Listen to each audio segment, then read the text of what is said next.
Сега ще ви покажа колко народ пристигна да гледа щраусите.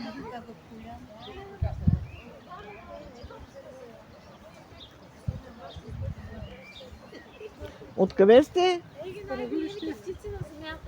Откъде? Панагюрище. Панагюрище. Хайде се по-близичко да се снимате. С автобуса се? Да.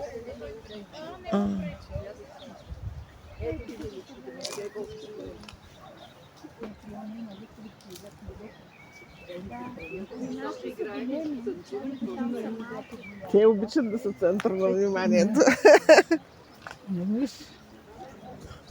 И какво? Супер. Да. Вай.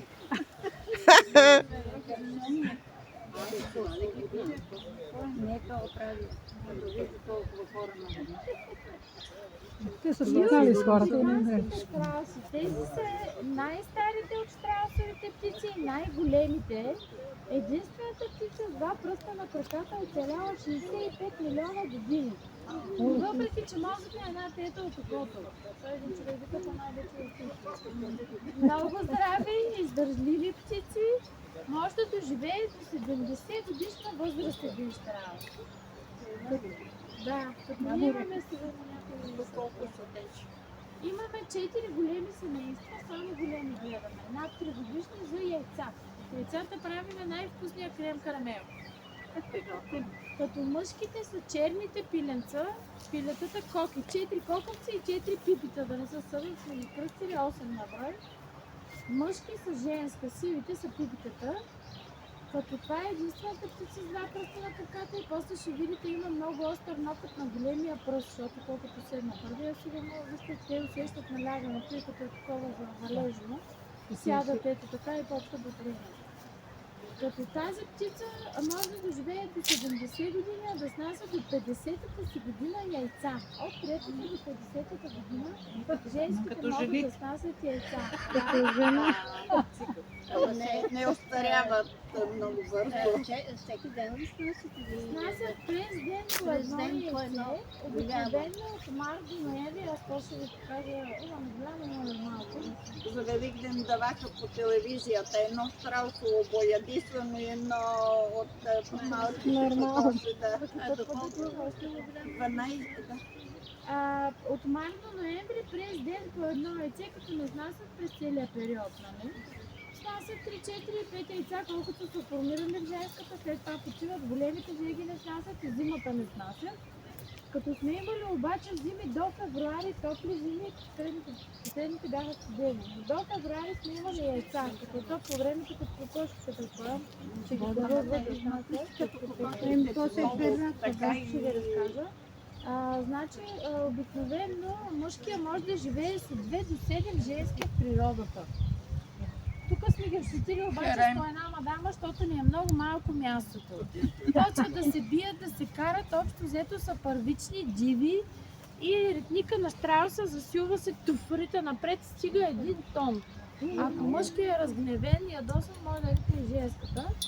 Както мъжките са разделени, за да не се бият за женски, така и женските са по една, защото имахме семейство с по 2 женски, но и женските се карат коя ще е алфа женската. Понеже алфа женската мъчи яйцата в природата. Значи мъжкия има обаче много отговорности, не е само да има много жени. Значи те са по-агресивни мъжките, пазят територията и женските, много са размири към женските. Ухажват ги, танцуват им, показват си красивите бели пара, след това ги блъскат, директът и ги скубят, в началото ги ухажват. И като настъпи момента, виждате ли във втората писта в левия диагонал, там по-далечния, мъжкият изкопава гнездо. Този сладур, който е по-дребничък, но е голям бандит, той е много отдаден обаче, изкопа на женската си гнездо. Миналата година го изкопа, пък тази година го оправя. Беше много интересно. Ние понеже не развъждаме, нали, не ги гледаме така в дивата природа. Чисти ги от пръчки, от клонки с краката, с клюна, после старата го заглажда и след 9 януари, февруари тази година го оправи. Да, е готово. Да, мъжкия копа и гнездо. Значи в природата има полут, но това е една широка, не е много дълбока дупка. в която всичките женски на страуса снасят от 5 до 15 яйца. Страусите не само да мътят едно яйце като снесат. Ние имаме яйцето на Нук, което живее в Австралия, то е с 3 пръста, и на Нанду, което живее в Южна Америка, то също е с 3 пръста, те са по-млади и по-дребни. И ще видите, за разлика от нашите яйца, колко тънки са техните чурупки. Не като веднага сега да мъти, като с яйце, и честно да кажа, не знам, който има емунда и намбута, как им върви яйцата. Сина го пробива по телевизия. Да, ние го чупваме с чукче, защото по-лесно излиза за брашното и по-сломаните. Като чупваме с чукче, има много калци, почва да се лами, правим се по-голяма дупчица и по-лесно излиза вътрешността. Иначе като чупвам по 3-4 яйца в сезон, само не спим на трета. А бърмашина, който трябва да ръчка на един час, излиза на пяна яйца. Та мъжките са много потентни, качват се често женските, пазят ги, казах ги вече май. И купаят гнездо. Женските снасят от 5 до 15 яйца, след това ги мъчи 42 нощи мъжкия страус. Да, той мъчи яйцата всичките през нощта. А женските си. Два пъти колкото кокошката. 21, а пък те Да, 42. 42 дни и нощи. Мъжкия ги мъти вечерта, а през деня алфа женската птица. Значи те познават си яйцата, въпреки че мозъка е малък. Имат много силни инстинкти, ползват по-голям капацитет, отколкото човека от своя мозък даже.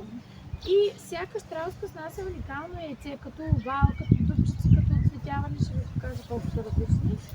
Да, ако женската прединя мъти има заплаха, примерно е по-дребна като вторичката, може да не обхване всичките яйца в гнездото, или пък хищници, които искат да ги откраднат, тя избутва тия, които не са нанесли в тези яйца, а нейните остават да изхвърли в центъра. Това е борбата, която ще алфа женската. Ние имахме семейство с по 2 женски, но те се изпотрепаха и изпокараха и ги оставихме с това на сградата. Също така, като настъпи момента, мъжкият чупи чарупката, за да излезе малкото силенце, което е като пуич. Която гледа много са крехки, никаква имунна защита, меки кръченца, които съответно до 2-3 месец имат много висока смъртност. Малките пиленци, не знам да разказахме. И чак от 3-та година почват да снасят яйца. Като на 6-тия в природата се позакрепят малките. Той някой, ако е ходил в там, където има малки страшни, сте виждали, те не са такива. Те са сиво пътели, жълто черни на 15 пъстите. Да до 6-тия се позакрепят, остават в стадото. И съответно страуска може да има 2 пъти годишно потомство. Като при нас за годината може една страуска да снесе 60-70 яйца. Защото им крадем яйцата, даваме или смески специални, за да стимулираме снасянето за страуси носачки. Ядат смески като... Специални обаче. Не са Специално. като на кокошите, ами специално за страуси носачки, защото имат много повече вещества в черупката. Калци им даваме, да, витамини по програма. Като затова снасят и повечко яйца. В природата може да снесе до 15 годишно яйца, нали, в свободна територия, среда, точно така. И съответно на 6-тия месец малките остават в стадото, страусите пак имат потомство. Вече от година и половина-2 почват да се различават и да се оперяват, да стават черно-бели и сиви. Тогава може да познаете по оперията, сега повече белези не са много ясни. Не, тази е оскубана, защото не е много потентен, не само ходи да я дърпа за дупата, защото само една не мога да смогне. Проскубана много изглежда така. Тя се изкара зимата, но виждате ли почва да разкара. Да, бе, Пипи, за тебе говорим. Като страусите издържат от плюс 50 до минус 30 градуса. Как знаеш? Не можеш да клъвнеш. Зимата не има студено. Добре. Той не е видял Дава ли? сега. Да, значи По-кълве нещо семена си. много рядко се крият, ако духа силен вятър, не е много влажно, става не може Не, да няма избира хора. около Той е много това. силно период. Не трябва. Ама любопитни са. Много са любопитни. Разглеждат. Да, Хайде, пак се каквото им обърни. подадете пръст, обици, ключове, телефони, всичко Всичките може ще да ни работят. наобиколи, виж. Страусите обичат лъскави и цветни неща и може да се подлъжат. Там има и там има хора. Исках да се обърне, как се беше обърнал, да го снимаме обърнато. Вътре ще видите, имаме един препариран, който да не можа да открие горкия диамант, натрошено стъкло. Значи то може да се подлъжи и да погълне всякакви цветни лъскави бутуци. Оказва се, че това стъкло разрязва трахеята на щрауса и затова е препариран вътре, ще го видите като паметник за снимки за вечни времена. Другото опасно нещо е, ако е кално, валежно, мокро, да пукне да се щупят краката. Това е невъзстановимо вече, както при конете. Също Макар така, че са здрави иначе. здрави се, ретника стига 1 тон. Не знам къде я взима тази сила, ускорението също е много бързо. Да, може да убие и лъв. Всъщност това казват, те нали са южноафриканци. Като също издържат 10 дни без вода и храна, обитават пустинни и саванни територии и са номади. Изминават много дълго пространство в търсене на пресна свежа паша и вода. Най-много обичат широколистна трева, листа от гохарчета, детелинка, зеленце им режеме, ябълки им даваме зимата. Само тази година нямаше грам ябълка, само зелегърните. Люцерна също им режеме, просоя, чемик, царевичка и тия смески, които ви казах. Повече Да, точно така. Повече снасят и са по-добри черупките, когато им се дава по-свежа зелена трева. Като щраусите заравят клюна в пясъка кога? Знае ли някой? Да, има една приказка, че е заровил клюна си в пясъка. Защо? Да. Казват, че когато се оплашат, се заравят клюна в пясъка, но това не е вярно. Моля? Те са много страхливи наистина, но ако се оплашат, хукват да тичат, като могат да развият 75 км в час, а 60 км почти час да поддържат. Това е може би по-интересното, защото нали знаете, хищници са по-бързо, по-кратко време. А другото, което правят е да ритат. Е така, много бързо. А когато се заравят клюна в пясъка, по някой път са много нервни, особено мъжкарите, като са в въздушния период. Виждате как са ярко-розови клюновете и краката. И наистина са по-ранливи и повече се ядосват, когато са в този период. Ако имат дразнения, силни шумове също може да ги подразнят ярки цветове. Нашите са свикнали на много неща. Деца имаме, хора като вас, много цветни, весели, шумни. Така да, общо взето сме ги приспособили. Те сами са се приспособили. А познават ли ви вас така, като вие се грижите и реагират как, например? Аз съм го научила той, който къде е той. Той стана на здраве, спинка е там. Здравей, Коки! Е, така му казвам и си маха И той крилата. маха поздрав. Сега не знам дали ще му обърнем внимание. щом са всеки ден тук между тях. Много ясно, че Все пак не рискуваме да влеземе директно при тях, да вземем яйце. Зеплина и смиричата, но това през мрежата гледам. Значи той влиза при първия, той е по-спокоен. Но този втория, който ви казах, че изкопа гнездо, този е, дори като се опитвам, виждате ли им кофите горе за вода, къде са отстрани? Дори като му давам вода, се опитва да марите през мрежата това магнит. Да, общо взето много внимаваме, понеже те са първични, действат абсолютно бързо и автоматично. Точно така. Може да те нападне и тебе дори от малко да го гледаш, има такива хора, които са гледали от малко щранство. А в България има ли на друго място поддържате? Защото аз знам, че в нашия регион в Елшица съм виждала щрауси. Отглеждаше там, преди години е било. Ето го, айде обърни се да видим пак. Идея това да стане днес. Ходи така. Сладур, искам така да видиш, че се чака и снимки той сега. Месото е червено, тъмно червено. Аз накрая ще остана без батерия с тези Когато на снимки. желязо плюти, Моите зрители ще видят как съм. Айде обърни се. като елейското, като конското месо. Другото е интересното е щраусовата маса. Ние като имаме и се правиме, въпреки че не ги колиме, не ги развъдваме, взимаме от колеги, които колят.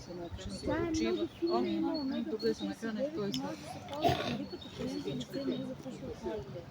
Възстановява регенерира кожата, суха кожа, дерматити, псориазис, алергии, студови, бебешки, докато за подсичане също помага за стари, на възрастни хора, също за печи, за ръце, аз ще ви дам конспекти.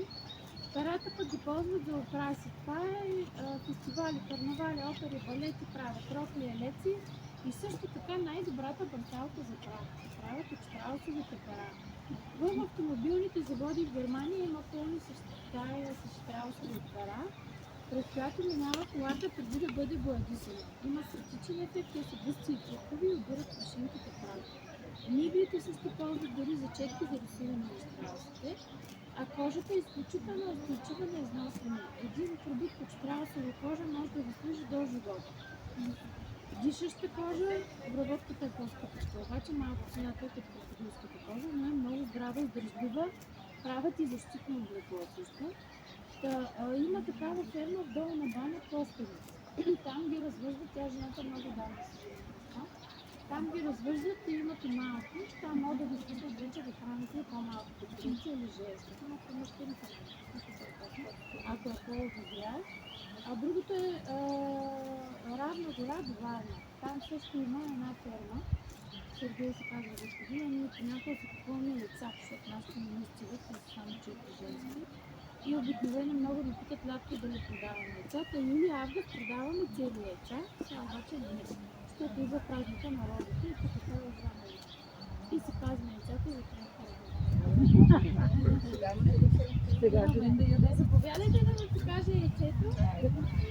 Ами, Как ги взимате?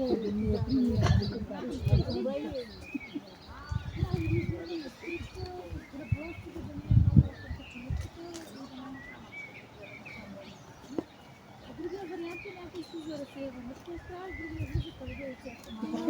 На бегон излиза. На бегон. Другия вариант е